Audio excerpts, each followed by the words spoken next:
말씀은 창세기 30장 14절에서 16절까지입니다. 창세기 30장 14절에서 16절까지입니다.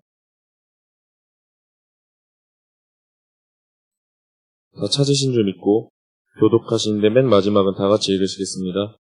밀 거둘 때 르우벤이 나가서 들에서 합한 채를 얻어 그의 어머니 레아에게 드렸더니 라헬이 레아에게 이르되 언니의 아들의 합한 채를 청구하노라. 다 같이 읽으시겠습니다.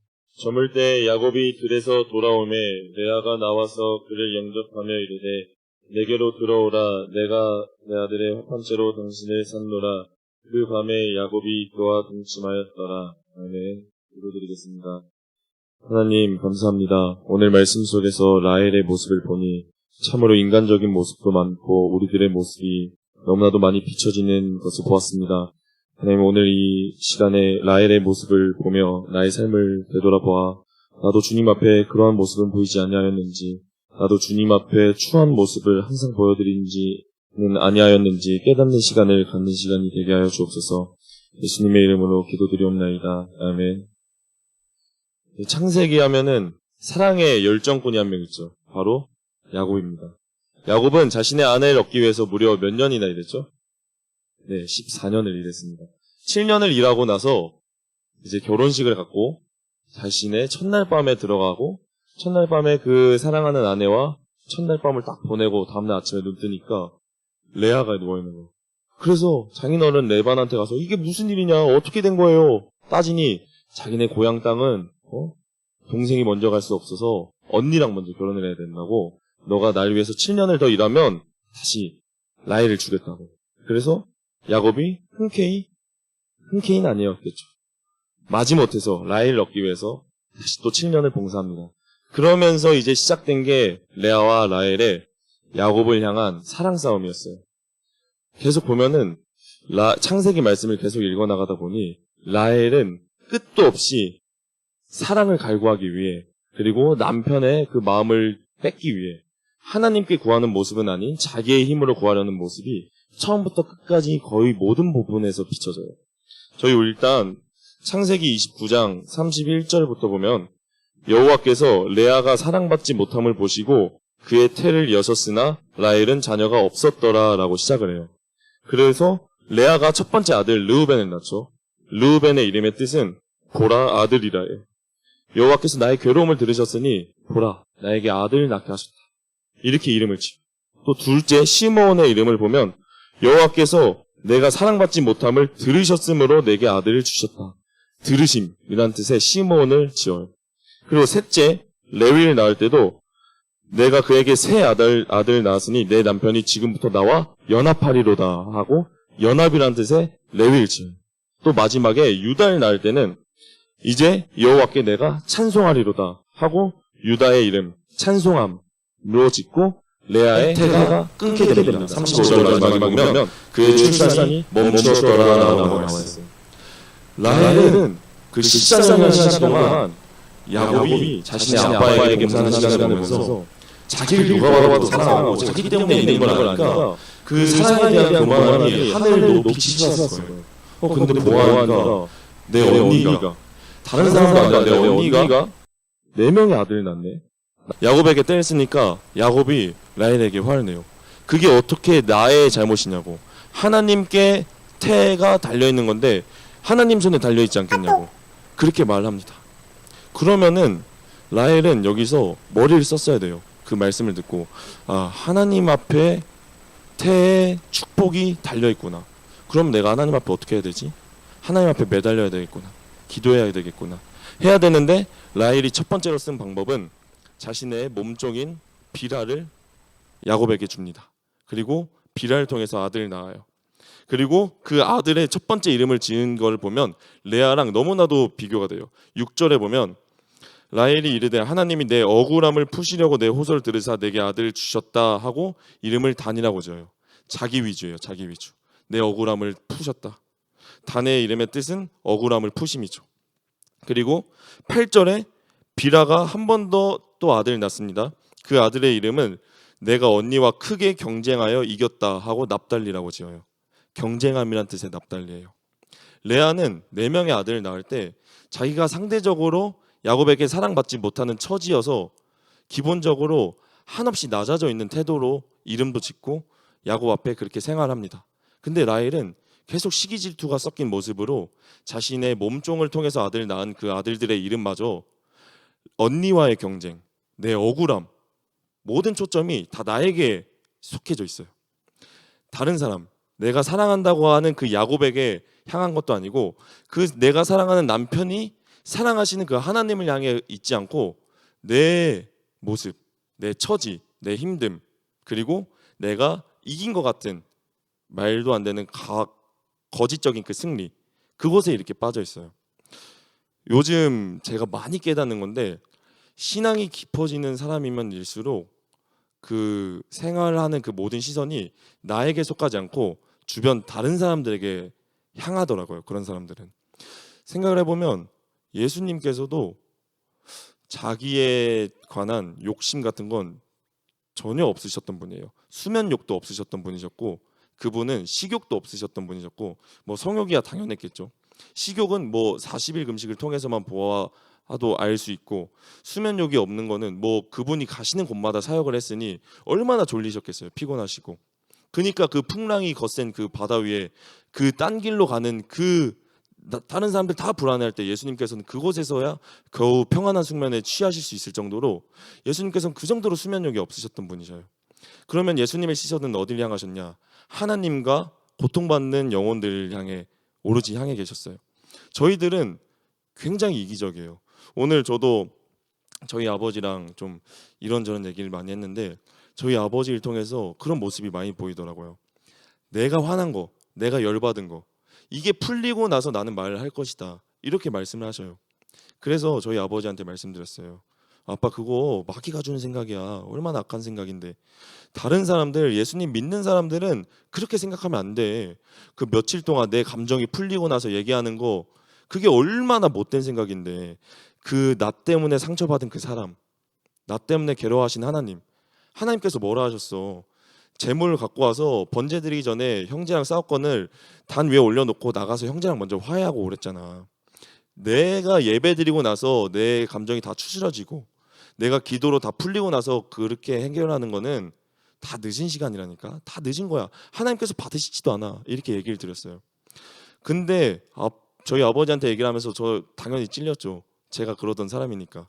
그리고 시기 질투로 가장 많이 혼나던 사람이어서 제가 시기 질투하는 사람들의 마음을 가장 크게 이해하거든요. 라헬이 첫 번째로 바로 쓴 자신의 방법, 하나님 앞에 매달리지 않고 자신의 몸종을 자신의 남편에게 줍니다. 그리고 두 번째로 쓴 방법은 오늘의 본문 말씀인 합판체예요. 르우벤이 들에 나가서 합판체를 얻어요. 이 합판체가 뭐냐면 그 당시에 이제 최음제처럼 쓰이던 거예요. 성적 욕구를 강하게 불러일으키고, 그리고 그 옛날 속설이 그거를 먹으면은 이제 임신을 더 잘하게 한다는 그런 속설이 있고, 이게 영어로 하면 이제 맨드레이크라고 해요. 맨드레이크 아시죠? 해리포터에서 이거 뽑으면은 그 우는 걔가 맨드레이크인데, 이렇게 고대에서 많이 쓰이던, 주술로도 많이 쓰이고 그런 식물이었대요. 근데 이 라헬이 얼마나 교만하고 미련한지 보면 다 하나님을 의지를 안 해요. 첫 번째 때도 자신의 몸종을 주고, 두 번째 때도 합판체를 취하려고 하고, 그리고 라반의 집, 자신의 아버지 집에서 도망쳐 나올 때 드라빔을 챙겨서 나옵니다. 그리고 그것을 끝까지 숨기죠. 이렇게 라헬은 죽을 때까지 한없이 이기적으로 살다가 끝나는 모습을 창세기에서 볼 수 있어요. 레아는 오늘 말씀 15절에서 말합니다. 네가 남편을 빼앗은 일이 작은 일이냐? 그런데 결국에 그 합판체, 그 당시에 그 합판체가 속설로도 그렇게 돌아다녔으니 얼마나 그 사람들에겐 큰 믿음이었겠어요. 이 합판체만 있으면 내가 더 많은 아들을 낳을 수 있겠구나 했는데, 그 합판체를 포기하고 남편을 선택한 거예요. 오늘 밤은 내가 그러면 야곱과 동침하게끔 하겠다. 이게 거래 조건이었죠. 합판체를 얻는 대신 오늘은 언니가 야곱이랑 자라. 뭐 주기적으로 이렇게 잠을 잤는지 뭐 매일매일 번갈아 잤는지 모르겠지만 그날은 라헬이 자는 날이었나 봐요. 근데 자기가 자는 날을 포기하고 오늘은 언니가 자고 그 합판체를 나한테 줘 했는데, 라헬이 여기서 아들 얻었나요? 그 뒤에 말씀을 보면 레아가 또 아들을 낳습니다. 레아가 아들 낳은 게 17절 다섯째 아들 야곱에게 나와요. 그리고 이사갈이라고 이름을 짓죠. 하나님이 나에게 값을 지불하셨노라. 다 하나님이에요. 다 하나님. 레아는. 그리고 또 다음에 또 아들을 낳아요. 여섯 번째 아들 스불론. 근데 저희 29장 35절 마지막 말씀을 읽었을 때 뭐라고 끝났었죠? 그 마지막 말씀이 레아가 태가 끊겼다고 나와 있었어요. 아들 출산하는 게 멈춰졌다고. 근데 라헬은 자신의 힘을 의지했고 레아는 자신의 힘을 의지하지 않고 양보하고 그리고 하나님만을 의지했을 때 자신의 태가 끊기지 않고 계속 아들을 낳는 기적을 하나님께서 선물해 주신 거예요. 그렇게 라헬이 아들을 못 낳자 마지막에 드디어 22절에 하나님이 라헬을 생각하신지라 하나님이 그의 소원을 들으시고 그의 태를 여셨으므로라고 표현이 돼 있어요. 라헬이 몸종을 통해서 합한 채를 얻음으로 그렇게 해서 아들을 갖게 된 게 아니라 하나님이 그의 태를 여신 거예요. 하나님이 그의 삶을 통해 역사하시고 하나님이 자기의 삶에 온전히 임하실 수 있게끔 했을 때 그제서야 내 삶에서 기적이 일어나는 거예요. 라헬은 죽어라 힘을 썼지만 자기의 힘으로 아들을 못 낳았는데 결국엔 하나님이 야곱이 라헬을 사랑하는 마음도 알고 라헬이 계속 고통받고 우는 걸 알고 하나님 앞에 호소를 했다고 표준 세번역 말씀을 읽으면 라헬이 하나님 앞에 호소했다고 드디어 표현이 되거든요. 그렇게 돼서 하나님께서 라헬의 태를 여십니다. 그렇게 해서 또 아들을 낳는데 그 요셉의 이름마저 여호와는 다시 다른 아들을 내게 더하시기를 원하노라. 요셉의 이름의 뜻은 더함이에요. 더함, 더하다. 나는 더 원해요. 하나님 더 원해요. 근데 오늘 이 아들을 낳는 이 라헬의 모습이 마치 한나의 모습과 너무나도 비교가 돼요. 한나의 기도라고 성경 속에 다른 챕터가 있을 정도로 자신의 태중의 아들을 계속 못 낳았을 때 하나님 앞에 눈물로써 아들을 구합니다.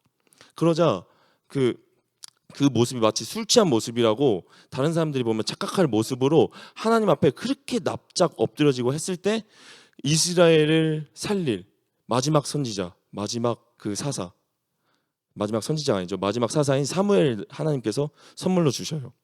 라헬의 모습과 너무나도 비교가 되는 거예요. 이 라헬이 요셉의 이름을 이렇게 짓고 나서 하나님께서 그에게 또 아들을 주시죠. 베냐민. 근데 라헬의 죽음이 어떻게 결말되나요? 베냐민을 낳다가 죽습니다. 베냐민의 이름의 뜻이 슬픔의 아들이에요. 그렇게 아들을 원하던 사람, 하나님 앞에 자신의 힘으로 살아가지 않고 자신의 힘으로만 살아가고 하나님을 의지하지 않았을 때 처참한 모습을 보여주는 거예요. 얼마나 비참해요. 성경에 적혀있는 그 모습이. 레아는 그 살아가는 생전 동안 라헬은 비참한 죽음을 맞이했지만 레아는 상대적으로 비참한 삶을 살았을 거예요. 아들을 2명, 3명이나 낳아도 계속 셋째 아들을 낳았을 때 뭐라고 표현했어요? 유다를 낳았을 때 연합함. 드디어 야곱이 나랑 연합하겠구나. 드디어 내 남편이 연합하지 않을까? 근데 또 잘 연합하지 않고 라헬에게 가는 모습을 보니 하나님 앞에 다시 구했을 때 넷째 아들, 셋째가 레위였고 넷째가 유다였죠. 유다를 얻었을 때 그제서야 찬송 또 하는 거예요. 그리고 다섯째 아들 또 이사갈 주시고 여섯째 아들 스불론도 주시고 하나님 앞에 진정으로 구했을 때 그제서야 하나님께서는 역사하신 줄 믿습니다. 그 레아가 비참한 삶을 살았는데 저희 말씀 한번 찾아서 다 같이 읽어볼게요. 창세기 49장 31절 말씀입니다. 라헬은 베냐민을 낳던 곳에서 장사가 되는데 창세기 49장 31절 말씀 다 같이 한번 읽어볼게요. 아브라함과 그의 아내 사라가 거기 장사되었고 이삭과 그의 아내 리브가도 거기 장사되었으며 나도 레아를 그곳에 장사하였노라. 바로 마므레 앞에 그 자신의 아버지, 할아버지 그리고 그 할머니들이 장사된 그곳에 레아가 거기에서 장사가 된 거예요. 하나님 앞에 누가 보면 와 진짜 보잘것없다. 레아라는 이름의 뜻을 보니까 너 눈이 안 보이는 자, 눈이 흐린 자, 시력이 약한 자 이런 뜻이라고 하더라고요. 라헬은 얼마나 그러면 이뻤겠어요. 레아는 눈이 흐리멍텅해가지고 또 크기도 작고 그랬겠죠. 근데 라헬은 눈도 크고 했으니까 야곱이 뿅 가니까 14년 동안 일한 거 아니에요. 그 정도로 이쁘고 했는데 그런 사람이 자신의 질투, 자기가 얻으려고 하는 그 욕심으로 계속 살아가니까 비참한 결과를 맞게 되고, 반면 레아는 굉장히 영화로운 곳에 장사가 이렇게 무덤을 안치하게 돼요. 제가 오늘 오는 길에 선행이가 저한테 전화를 걸었는데 그런 말을 했어요. 형, 뭐 동아 형이 뭐 이번에 되게 뭐 큰일 했어, 이렇게 얘기를 하는데, 제가 와 진짜 대박이다. 나도 근데 계속 했었으면 그렇게 했었을 텐데, 이 말 한마디를 딱 했는데 선행이랑 전화 끝나고 나니까 그 말 한마디가 마음속에 계속 걸리는 거예요. 와, 오늘 시기질투에 관한 말씀을 하려고 했는데 내가 시기질투의 말을 바로 해버렸네. 시기질투 안 하려고 조심하려고 했는데 나도 모르게 한마디 실수를 바로 내던져 버렸구나. 이게 시기질투는 그 사람이 없을 때 내가 그 행동을 진짜 하냐 안 하냐 그렇게 봐야 되는 것 같아요. 뭐 선한 일에 있어서는 그 사람, 다른 사람들이 자극이 되게끔 일을 해줘야 되겠지만, 전혀 하나님의 일도 아닌 다른 일들에 그 사람이 없으면 나도 굳이 나서지 않고 나도 굳이 하지 않을 텐데, 그 사람이 있으니까 나도 하게 되고, 그 사람이 있으면 나도 괜히 불편하게 되고, 그리고 어쩔 땐 내가 못하는 분야의 일이 있으면 아이 그렇게 해봤자 의미 없어 하고 트집이나 잡게 되고, 이게 다 같은 한통속인 것 같아요. 라헬이 이 삶을 끝까지 살았으니까 베냐민은 낙타가 죽는 그 처참한 죽음을 맞이하게 됐겠죠. 그러니까 우리들도 살아가면서 오늘 이 라헬의 모습을 보고, 주님, 저도 시기질투로 쌓여있는 모습을 하나님 앞에 드리진 아니하였는지, 그리고 하나님 앞에 매달리기보단 내 감정에 빠졌을 때, 그리고 내 혈기로 하거나 내 꾀로 하거나 내 잔 거짓말로 합한 채를 얻으려고 하는 그 라헬의 모습처럼 내 힘으로 하나님 앞에 살아가지는 않았는지 하고 되돌아보는 시간이 되었으면 좋겠습니다. 기도드리겠습니다. 하나님, 감사합니다. 오늘 라헬의 모습을 보니 참 저의 모습과도 같습니다.